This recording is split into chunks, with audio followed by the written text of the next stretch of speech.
ಉಚ್ಚಾಟನೆಯ ಹಿನ್ನೆಲೆ ಕೊಪ್ಪಳದಲ್ಲಿ ಕೆಲ ಬಿಜೆಪಿ ನಾಯಕರು ಆಕ್ರೋಶವನ್ನು ವ್ಯಕ್ತಪಡಿಸ್ತಾ ಇದ್ದಾರೆ. ಬಿಜೆಪಿ ನಾಯಕರು ಸೇರಿ ಪಂಚಮಸಾಲಿ ಸಮುದಾಯದ ಆಕ್ರೋಶ ಹೊರಹಾಕಲಾಗ್ತಾ ಇದೆ. ಸಾಮಾಜಿಕ ಜಾಲತಾಣದಲ್ಲಿ ಪೋಸ್ಟ್ ಮಾಡಿ ತಮ್ಮ ಅಸಮಾಧಾನವನ್ನ ತೋರಿಸ್ತಾ ಇದ್ದಾರೆ. ಬಿಜೆಪಿಗೆ ಭಾವಪೂರ್ಣ ಶ್ರದ್ಧಾಂಜಲಿ ಅಂತ ಪೋಸ್ಟ್ ಅನ್ನ ಮಾಡಲಾಗ್ತಾ ಇದೆ. ಬಿಜೆಪಿ ಸಾಕು, ಬಿಆರ್ಪಿ ಬೇಕು ಅಂತ ಪೋಸ್ಟ್ ಅನ್ನ ಮಾಡಲಾಗ್ತಾ ಇದೆ. ಯತ್ನಾಳ್ ಉಚ್ಚಾಟನೆ ಹಿಂಪಡೆಯುವಂತೆ ಆಗ್ರಹ ಕೂಡ ಹೆಚ್ಚಾಗ್ತಾ ಇದೆ. ಉತ್ತರ ಕರ್ನಾಟಕ ಭಾಗದಲ್ಲಿ ಇದೀಗ ಸಾಕಷ್ಟು ಅಸಮಾಧಾನಕ್ಕೆ ಕಾರಣವಾಗ್ತಾ ಇರೋದು. ಯಾಕಂದರೆ ಆ ಭಾಗದ ನಾಯಕ, ಆ ಭಾಗದಲ್ಲಿ ಒಂದು ವರ್ಚಸ್ಸನ್ನು ಇಟ್ಕೊಂಡಿರುವಂಥ ನಾಯಕ, ಆ ಭಾಗದ ಬಗ್ಗೆ ಹೆಚ್ಚಾಗಿ ಕಾಳಜಿಯನ್ನು ವಹಿಸ್ತಾ ಇದ್ದಂಥ ನಾಯಕ. ಸೊ ಹಿಂದೂ ಫೈರ್ ಬ್ರ್ಯಾಂಡ್ ಅಂತ ಇವರನ್ನ ಕರೆಯಲಾಗ್ತಾ ಇತ್ತು. ಆದರೆ ಈಗ ಉಚ್ಚಾಟನೆ ಮಾಡಿರೋದ್ರಿಂದ ಸಹಜವಾಗಿಯೇ ಒಂದಷ್ಟು ಅಸಮಾಧಾನ ವ್ಯಕ್ತವಾಗ್ತಾ ಇದೆ. ಸಾಮಾಜಿಕ ಜಾಲತಾಣಗಳಲ್ಲಿ ಪೋಸ್ಟ್ಗಳ ಮೇಲೆ ಪೋಸ್ಟ್ ಮಾಡಲಾಗ್ತಾ ಇದೆ. ಈ ಉಚ್ಚಾಟನೆಗೆ ಏನಿದೆ ಇದನ್ನ ವಾಪಸ್ ತೆಗೆದುಕೊಳ್ಬೇಕು ಅಂತ ಹೇಳಲಾಗ್ತಾ ಇದೆ. ತರಹೇವಾರಿ ಪೋಸ್ಟರ್ಸ್ಗಳನ್ನು ನೀವು ಗಮನಿಸ್ತಾ ಇರಬಹುದು. ಯತ್ನಾಳ್ ಉಚ್ಚಾಟನೆಯ ಹಿಂಪಡಿಬೇಕು ಅನ್ನುವಂಥ ನಿಟ್ಟಿನಲ್ಲಿ ಆಗ್ರಹ ಹೆಚ್ಚಾಗ್ತಾ ಇರುವಂಥದ್ದು. ಅಪ್ಪ ಮಕ್ಕಳ ಪಕ್ಷ ಅಂತ ಸಾಬೀತುಪಡಿಸಿದ ಹೈಕಮಾಂಡ್ ಅನ್ನುವಂಥ ವಿಚಾರ ಆಗಿರಬಹುದು. ಸೊ ಯತ್ನಾಳ್ ಅವರು ಹಿಂದೂ ಹುಲಿ, ಅವರನ್ನು ನೀವು ಉಚ್ಚಾಟನೆ ಮಾಡಿ ಏನೂ ಮಾಡೋಕ್ಕಾಗಲ್ಲ ಅನ್ನುವಂಥ ವಿಚಾರ ಆಗಿರಬಹುದು.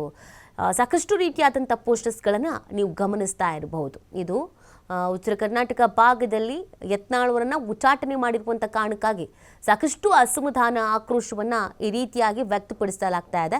ಸೋಷಿಯಲ್ ಮೀಡಿಯಾದಲ್ಲಿ ಇದೀಗ ಸದ್ಯ ಯತ್ನಾಳ್ ಅವರ ಉಚ್ಚಾಟನೆಯ ವಿಚಾರ ಟ್ರೆಂಡಿಂಗ್ನಲ್ಲಿ ಇದೆ. ಯಾಕೆ ಮಾಡಬೇಕಾಗಿತ್ತು? ಸತ್ಯ ಮಾತಾಡಿದ್ರೆ ಹೀಗಾಗತ್ತೆ, ಏನಿದ್ರು ನೇರವಾಗಿ ಮಾತಾಡ್ತಾ ಇದ್ರು, ಹಾಗಿದ್ರೆ ನೇರವಾಗಿ ಮಾತಾಡಬಾರ್ದಾ? ಪಕ್ಷದಲ್ಲಿ ಇರುವಂಥ ಸಮಸ್ಯೆಗಳನ್ನು ಪ್ರಶ್ನಿಸಬಾರ್ದಾ? ಸೊ ಎಲ್ಲ ವಿಚಾರವನ್ನು ಪ್ರಶ್ನಿಸಿ ಅನೇಕರು ಟ್ವೀಟ್ ಮಾಡ್ತಾ ಇದ್ದಾರೆ ಮತ್ತು ಪೋಸ್ಟರ್ಸ್ಗಳನ್ನು ಮಾಡ್ತಿದ್ದಾರೆ. ಈ ಬಗ್ಗೆ ಮತ್ತಷ್ಟು ಮಾಹಿತಿ ನೀಡ್ತಾರೆ ನಮ್ಮ ಪ್ರತಿನಿಧಿ ನಾಗರಾಜ. ಯತ್ನಾಳ್ ಅವರನ್ನ ಹಿಂದೂ ಫೈರ್ ಬ್ರ್ಯಾಂಡ್ ಅಂತ ಕರೆಯಲಾಗ್ತಿತ್ತು, ಹಿಂದೂ ಹುಲಿ ಅಂತ ಕರೀತಾ ಇದ್ರು, ಉತ್ತರ ಕರ್ನಾಟಕದ ನಾಯಕ ಅಂತ ಕರೀತಾ ಇದ್ರು. ಸೊ ಉಚ್ಚಾಟನೆ ಮಾಡಿರುವಂಥ ಹಿನ್ನೆಲೆಯಲ್ಲಿ ಆ ಭಾಗದಲ್ಲಿ ಎಷ್ಟು ಮಟ್ಟಿಗೆ ಆಕ್ರೋಶ, ಅಸಮಾಧಾನ ವ್ಯಕ್ತವಾಗ್ತಾ ಇದೆ? ನೀತಿ ಏನಂದ್ರೆ ಖಂಡಿತಲು ಕೂಡ ಕೊಪ್ಪಳ ಜಿಲ್ಲೆಯಲ್ಲಿ ಇದೀಗ ಯತ್ನಾಳ್ ಅವರ ಉಚ್ಚಾಟನೆ ಖಂಡಿಸಿ ಬಹಳಷ್ಟು ಆಕ್ರೋಶಕ್ಕೆ ವ್ಯಕ್ತವಾಗಿರುವಂಥದ್ದು. ಸ್ವತಃ ಕೆಲವೊಂದಿಷ್ಟು ಬಿಜೆಪಿಯ ಕಾರ್ಯಕರ್ತರು ಸಾಮಾಜಿಕ ಜಾಲತಾಣದಲ್ಲಿ ಪೋಸ್ಟ್ ಹಾಕಿ ಆಕ್ರೋಶ ವ್ಯಕ್ತಪಡಿಸಿದರೆ. ಏನಂತಂದ್ರೆ ಈ ಭಾಗದಲ್ಲಿ ಕೊಪ್ಪಳ ಜಿಲ್ಲೆಯಲ್ಲಿ ಬಹುತೇಕವಾಗಿ ಪಂಚಮಸಾಲಿ ಸಮುದಾಯದ ಅವರು ಜಾಸ್ತಿ ಇರೋದ್ರಿಂದ ಇಲ್ಲಿ ಪಂಚಮಸಾಲಿ ಸಮುದಾಯದ ಮುಖಂಡರು ಯಾಕಂದ್ರೆ ತಮ್ಮ ನಾಯಕನ ಈಗ ತಮ್ಮ ನಾಯಕನನ್ನೇ ಉಚ್ಚಾಟನೆ ಮಾಡೋದ್ರಿಂದ ಬಹಳಷ್ಟು ಆಕ್ರೋಶ ಮಾಡಿದ್ದಾರೆ. ಆ ಕಾರಣಕ್ಕಾಗಿ ಸಾಮಾಜಿಕ ಜಾಲತಾಣದಲ್ಲಿ ಪೋಸ್ಟ್ ಹಾಕಿರೋದು ಬಿಜೆಪಿ ಸಾಕು, ಬಿಆರ್ಪಿ ಬೇಕಂದ್ರೆ ಬಸವರಾಜ ಯತ್ನಾಳ್ ಅವರು ಬೇಕು ಅಂತ ಹೇಳಿ ಒಂದು ಪೋಸ್ಟ್ ಹಾಕಿರುವಂತದ್ದು.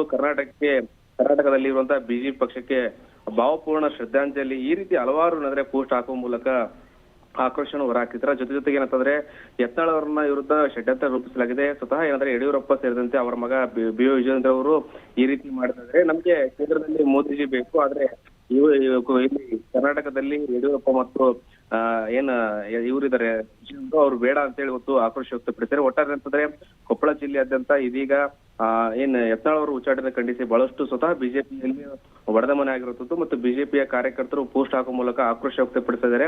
ಅದ್ರ ಜೊತೆಗೆ ಏನಂತಂದ್ರೆ ಬಿಜೆಪಿ ಪಂಚಮಸಾಲಿ ಸಮುದಾಯದ ಮುಖಂಡರು ನಾಳೆ ಯಲಬುರ್ಗದಲ್ಲಿ ಅಂದ್ರೆ ಬಸಲಿಂಗಪ್ಪ ಬೂತ್ ಅಂತಿದ್ದಾರೆ ಬಿಜೆಪಿಯ ಮುಖಂಡರು. ಅದ್ರ ಜೊತೆಗೆ ಪಂಚಮಸಾಲಿ ಸಮುದಾಯದ ಮುಖಂಡರು ಅವರ ನೇತೃತ್ವದಲ್ಲಿ ಪ್ರತಿಭಟನೆ ನಡೆಸಿಕೊಂಡಿರುವುದು. ಬಿಜೆಪಿ ಪಕ್ಷದ ಹೈಕಮಾಂಡ್ ತಕ್ಷಣವೇ ಉಚ್ಚಾಟನೆ ಆದೇಶವನ್ನು ಹಿಂಪಡಿಬೇಕು ಅಂದಾಗ ಮಾತ್ರ ನಾವು ಬಿಜೆಪಿ ಪಕ್ಷಕ್ಕೆ ಸಪೋರ್ಟ್ ಮಾಡ್ತೀವಿ, ಇಲ್ಲವಾದಲ್ಲಿ ಪರ್ಯಾಯವಾಗಿ ಬಿಜೆಪಿ ಪಕ್ಷಕ್ಕೆ ಹೊಡೆತ ಕೊಡ್ತೀವಿ ಅಂತ ಹೇಳಿ ಆಕ್ರೋಶ ವ್ಯಕ್ತಪಡಿಸಿರುವಂತ. ಒಟ್ಟಾರೆ ಅಂತಂದ್ರೆ ಕೊಪ್ಪಳ ಜಿಲ್ಲೆಯಾದ್ಯಂತ ಇದೀಗ ಬಿಜೆಪಿಯ ಕಾರ್ಯಕರ್ತರು ಜೊತೆಗೆ ಪಂಚಮಸಾಲಿ ಸಮುದಾಯದ ನಾಯಕರು ಆಕ್ರೋಶವನ್ನ ವ್ಯಕ್ತ